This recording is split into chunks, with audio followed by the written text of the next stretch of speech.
Hello and welcome to the Enchanted Journal. My name is Shannon, and today we're going to be discussing the story of Hannah. In ancient Israel, where family and fertility were deeply tied to a woman's worth, this is the story of a woman fated to live outside of the expectations society had put onto her, while pouring her heart out to God in prayer. Those prayers would change the course of her life forever. In the hills of Ephraim, around 1050 BC, there lived a man named Elkanah, who had two wives, Hannah and Peninnah. Elkanah loved Hannah, and she was his favored wife. However, she was childless and barren, while Peninnah had borne him many sons and daughters. As the annual sacrifice was approaching, Elkanah prepared to take his family to Shiloh to worship and offer sacrifices to the Lord. Hannah, however, was deeply saddened, knowing she had no children to accompany her and her husband on the sacred journey. And so Peninnah and the many children would also accompany them. As they made their way to Shiloh, Peninnah, aware of Hannah's sorrow, would often provoke her and tease her, trying to get a rise out of her because the Lord had closed Hannah's womb, and Hannah would weep, feeling the weight of her childlessness deeply. Elkanah, trying to comfort Hannah, would give her a double portion of meat, hoping to ease her pain, but nothing seemed to alleviate her sorrow, and she felt the sting of Peninnah's words deeply. Hannah's heart was heavy, and she felt like she was worthless because she couldn't bear children to her husband. One day, as Hannah was sitting alone, she began to pray, her heart pouring out to the Lord in desperation, begging him to grant her a son, promising that if he would do this, she would give him back to the Lord all the days of his life. Eli, the priest, who was sitting nearby, was watching her as her lips moved, but no words were coming out of her mouth. And he thought to himself, "Is she drunk?" So he approached her and rebuked her, saying, "How long will you be drunk?" Hannah looked up at the priest, her eyes filled with tears, and replied, "I am not drunk. I am deeply troubled, and I was praying to the Lord." Eli was taken aback by her response and the sincerity of her hushed cries and desperation. Eli's expression softened, and he regarded Hannah with curiosity, recognizing that he had never witnessed a woman pray so fervently before, her intensity striking a chord within him. She was, in fact, the first woman to pray to God aloud. It was normally reserved for men. This bold act of hers broke the tradition, as women were often expected to remain silent in worship. But Hannah's desperation and her plea had changed that, marking a new era in the history of God's people.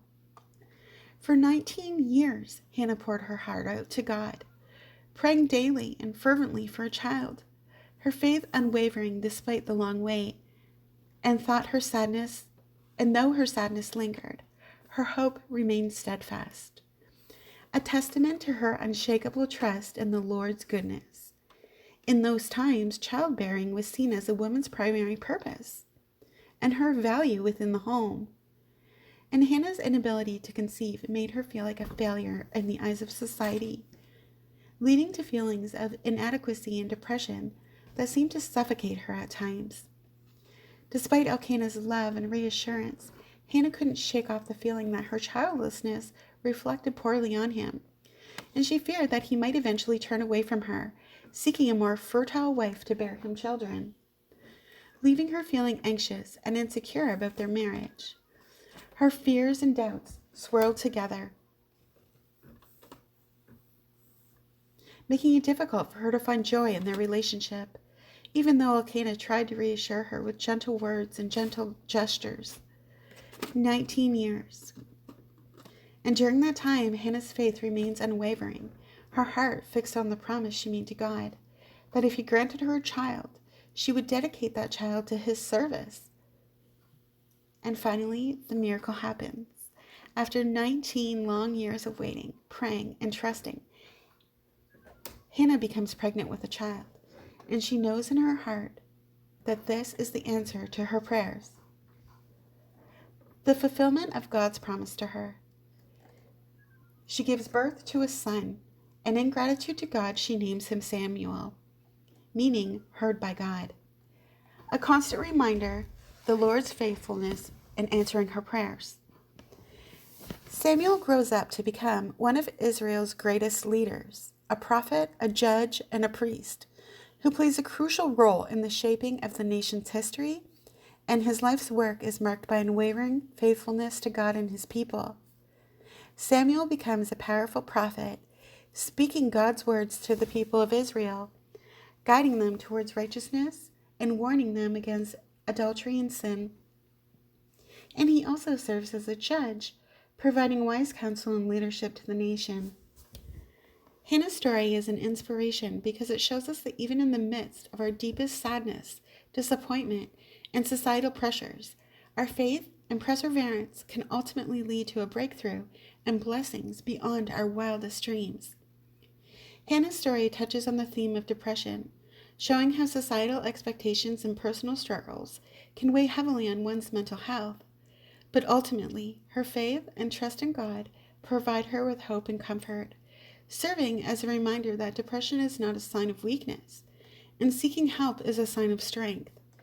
It says that unwavering faith, like Hannah's, can overcome even the most daunting challenges, and that trusting in God's goodness and timing, even when all seems lost, can lead to remarkable breakthroughs and blessings. And so Hannah's journey comes full circle, a testament to the power of faith and perseverance, reminding us that no matter what challenges we face, God is always present, always listening, and always willing to surprise us with his blessings. Thank you so much for joining me on the journey of Hannah's story today, and I hope you found some inspiration. Please join me again next time, and I hope to see you then. Take care.